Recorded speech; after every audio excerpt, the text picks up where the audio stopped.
District of Conservation is sponsored by the Committee for a Constructive Tomorrow, better known as CFACT. To learn more about our sponsor, head over to cfact.org. Thanks for listening to the program. Welcome to District of Conservation. I'm your host, Gabriella Hoffman. This podcast offers a sober examination into all things hunting, fishing, shooting sports, energy, environment, and the public policy surrounding it. And this podcast also specializes in original interviews that you won't hear elsewhere. Here's what I have for you today. I have two EPA-related updates on the program midweek this week for you today.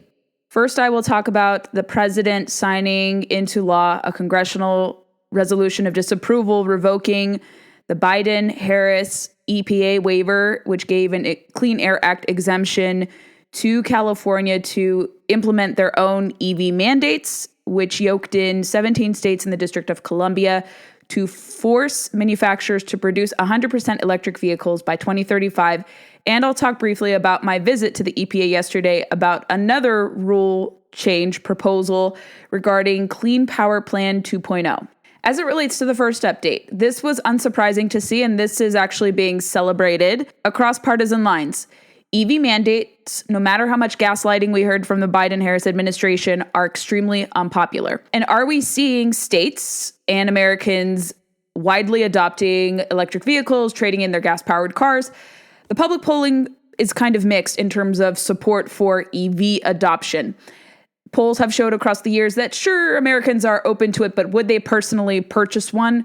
Given the unknowns, the range time concerns, the charging concerns, and even the potentially worse environmental questions about tires, emissions, and the like, weight of the EVs, the potential for them to combust, which is why you see signs all over parking garages in major cities warning against certain EV models, the Chevy Bolt, if I'm not mistaken, in particular, to not park in even EV-friendly cities. So it's unsurprising to see this rule tacked on to the executive order to repeal the Biden-era EV mandate, the tailpipe emission rule for light and medium-duty vehicles. This is a great supplement to that. I think this carries a little more teeth. It could be subjected to court challenges, but anytime you see Congress revoke something, it usually carries more weight. In terms of revoking an EV, I feel like climate activists and opponents of such changes could succeed with court challenges with more success. But I think having Congress undo a rule from the last administration carries more weight. So I think this is the approach we want to see. But given the makeup of Congress, unfortunately, it's very difficult to get things passed, even though there's a trifecta, which is largely in support of President Trump's agenda. This California mandate, again, which was an exemption under the Clean Air Act for California to set the standard, its own standards independent of the federal government, even though the Biden administration was largely applauding this, they didn't adopt it per se, but they gave the waiver. And when they were deciding their EV mandate for tailpipe emissions, they were even looking to go harder, if you can even believe that, with adopting the California exemption nationally, but they fell short of that because it was very unpopular. And the cost of compliance for the light and medium duty tailpipe rule was actually the most expensive and cost prohibitive regulation of anything set in the last administration. Crazy fact if you weren't aware. So like this EPA rule, this other EPA rule, which has again now been rescinded by Congress, signed into law by Trump, goes into effect pretty quickly, relatively quickly, impacting 17 states in the District of Columbia. So that means Virginia being yoked into this, even though our governor and attorney general were able to find a loophole to get us out of the second iteration of California's CARB standards to mandate that all vehicle sales by 2035, new ones in particular, be electric, fully electric, whether it's EVs or hybrids. But if you look at the states that adopted California's CARB mandates for zero emissions vehicles, is there a radical adoption of EVs? Are any of these states on track to have 100% EV or full electric sales? No. You can look at all these sales. The EPA and Department of Energy have relevant information to show you a breakdown of how many EVs are existing across state lines, how many have been purchased. California, unsurprisingly, has the highest level of EVs concentrated in the United States. That's a given just how much they've been pushing this. And California wants to be the first to reach this goal, but there are still a lot of gas-powered cars, even in California. I've been to California, my home state, traveled there in the last few years. I was in San Francisco a few months ago. You still see trucks, you still see gas-powered cars, even though until recently, the CARB mandate was in effect. So how do I know that EV mandates will not force the widespread adoption of electric vehicles? I know this because there's data out there showing that there is no EV transition happening. People are still buying and purchasing gas-powered cars overwhelmingly. We have to look at how many cars are in the road. I'm going to read some interesting stats. I've been putting this out on social media. I did this in recent reports. But if we were truly experiencing an EV transition, wouldn't the majority of the cars on the road today be EV? We keep hearing that there's a 20% increase, 15% increase year to year of more Americans purchasing EVs. But if you look at the data from Experian Automotive regarding electric vehicles, out of the 292 million cars and trucks on the road in the United States, as of last year, only about 4.1 million, or 1.4% of those cars were electric. Sure, that might be an increase in doubling of electric vehicles, 2 million on the road in 2022 and 1.3 in 2021, but that's still not significant. If we would see top-down directives compelling positive behaviors, we would see more people purchasing EVs. But because there was the threat by the government under the guise of forcing manufacturers to produce 100% new vehicles by 2035 or some other arbitrary standard, forcing behaviors never produces positive outcomes. In fact, the opposite effect occurs, which is why so many people in these states do not like EV mandates. Even in blue states, you don't see, like I said, widespread adoption. New Jersey, only 3% of cars on the roads there are EVs. You could find similar statistics across all these individual states that were yoked under these CARB advanced car 2 mandates and standards. I'm not saying people should be forbidden from purchasing EVs. If you want to have an EV, make it be on your own volition. Go for it if you want to have it. You're still going to largely be charging the EV. If you're charging at your home and your house is powered by natural gas, you're not really escaping fossil fuels in terms of charging. If you want to feel good about the environment, virtue signal, go for it. I mean, I know people across all political views that have EVs. I don't see a need for it personally. For me, I love my Subaru Forester. It's a very economical green car.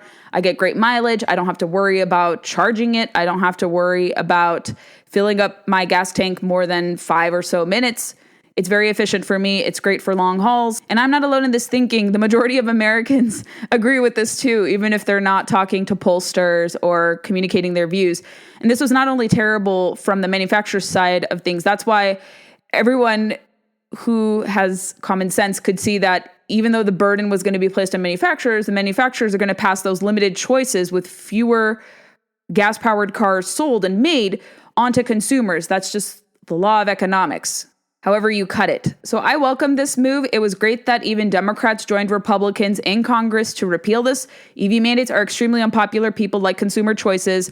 And if you have climate activists and those on the political left saying, no, this is a mirage, we're not going to take away your car, your gas stove, your electricity powered by natural gas, coal, nuclear, yet they set rules and regulations that do this very objective. Look at net zero dictates. This falls into net zero thinking, net zero posturing as well. It's one facet of net zero because to achieve net zero carbon emissions, not only do you have to get rid of fossil fuels from the energy consumption side, it also is going to have trickle-down effects. You have to have the same expectation of getting rid of any carbon-intensive goods and services, including your gas-powered car, on this side of energy consumption as well. A great day for consumer choice and for sanity prevailing. Relatedly, another EPA measure that I think is worthwhile to talk about, I've talked about this at length.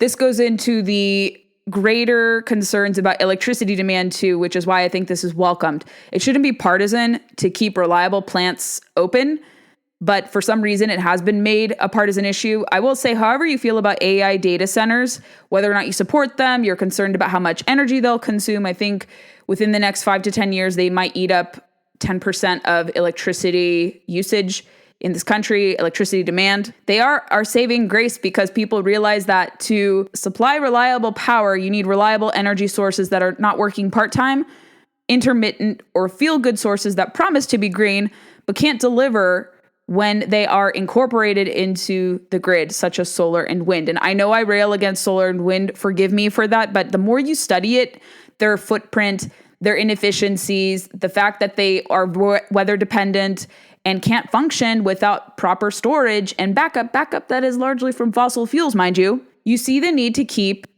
existing coal and new and existing natural gas plants. According to the Energy Information Administration, coal and natural gas cumulatively provide about 60% of net generation of electricity in the US today. Nuclear is almost 19%. Cumulatively, that's about 78%, give or take, of most net electricity generation in the United States. Where do renewables fall? Particularly solar and wind. Wind is only 10.2%, solar is only 3.9%. That's underwhelming for all this talk of this radical adoption of solar and wind. We're adding more wind, we're adding more solar into the grid. It's not showing for it in electricity generation, which is why when I went to the EPA yesterday to hear Administrator Zeldin's announcement, this was to be expected, of course, to revoke through the rulemaking process both the Obama-era Clean Power Plan and also the Biden-era iteration of Clean Power Plan 2.0 and open it up for comments from stakeholders over the next few months. This is what is typically done across both Democratic and Republican administrations. But the premature closure of reliable power plants does not bode well for rising electricity demand. Everyone can see that as clear as day. That's why you see tech companies, instead of going all in for net zero, going all in for solar and wind, they've quietly abandoned net zero pledges, or they've retooled their sustainability pledges to say that we're going to shore up more electricity if they're involved in particular with data centers. Many of the tech companies are Meta, Microsoft, Google, the like. As I mentioned before, Google in particular, for shoring up their energy capacity and energy capabilities, they're not talking about solar and wind. I went to one of their energy policy lunches and they said they're really bullish about advanced nuclear, geothermal, and natural gas that is caveated by carbon capture technology. It's debatable whether carbon capture technology is viable and practical. It's still not ready for prime time.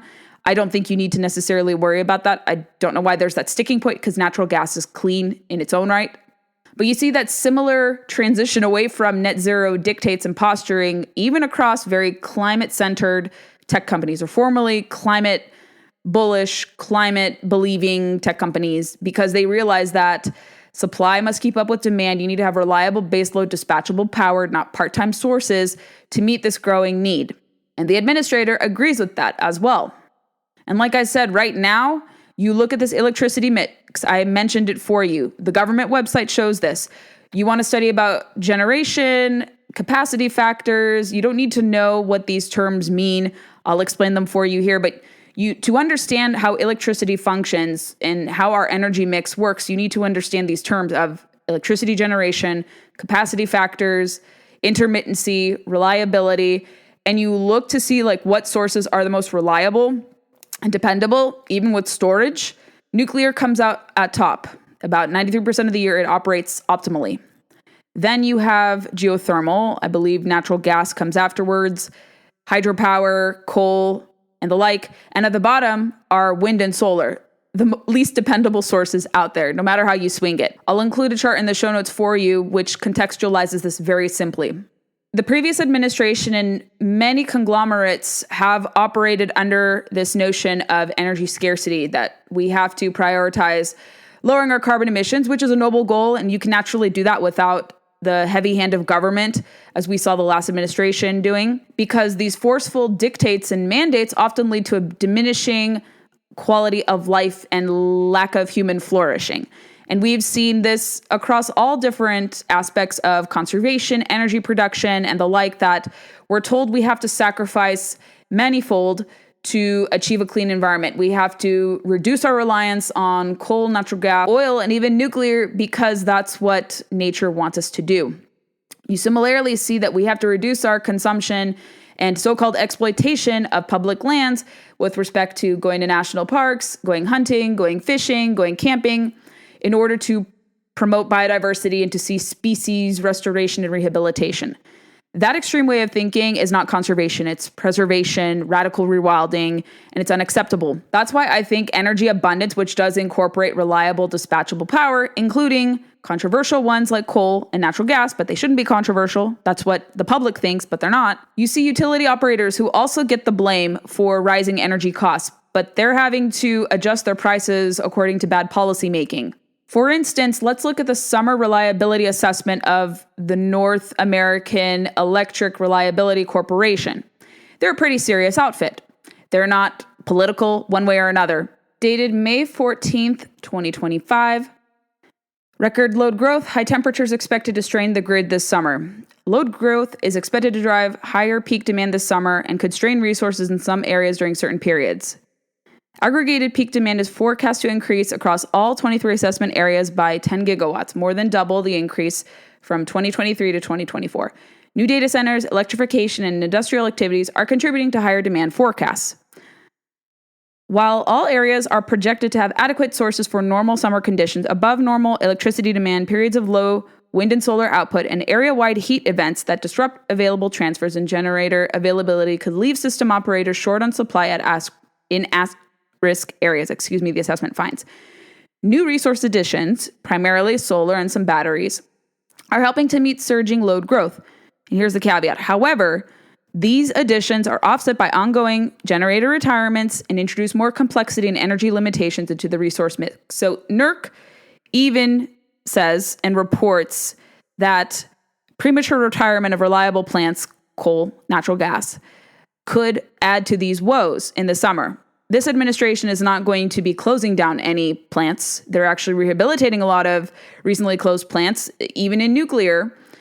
So this is something that you have to watch for, and this rule couldn't come at a better time given these strains and concerns from growing electricity demand. And that's why you're going to see more people embrace this notion of energy abundance. I will have more on energy abundance this summer relating to work. Look out for that. I can't divulge what exactly it is, but I'm trying to become an expert in this thinking a little more. We hear people talk about abundance from a political side. So I'm going to try to define it succinctly for you to understand what abundance means, why it's not a scary word, how as we consume more energy, have more economic growth, we won't see this diminishment or corresponding resource depletion or environmental degradation that we often hear occurs whenever we see economic productivity. And I talk about this all the time here on the show, but I think this is a big picture way of thinking about environmental stewardship, how you don't have to sacrifice productivity, energy consumption, energy production in the name of going greener, in the name of conserving the environment. Those two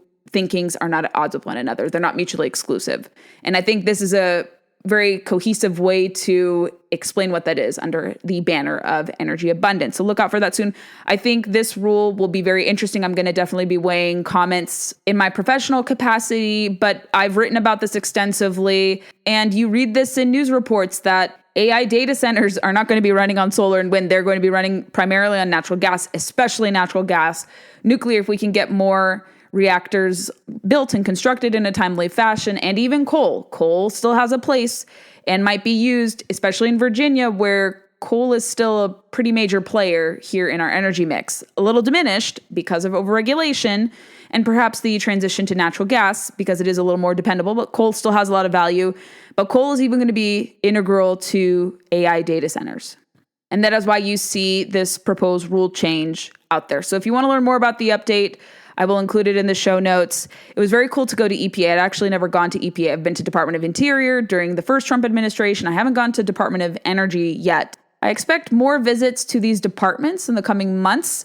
I will keep you posted on that, but it's very cool to be a stakeholder and to see changes in real time like this and have a front seat view into what is happening on the energy and conservation front. I would love to know your feedback. Send it my way. Please be sure to leave us reviews on Apple, Spotify, or wherever podcasts are played, and also check us out on Facebook, Instagram, and Twitter to never miss a beat nor a guest announcement. Thanks so much for listening to District of Conservation. I hope you have a wonderful day, and please share the podcast to those who may be interested in learning more about these critical natural resources, environment, energy issues.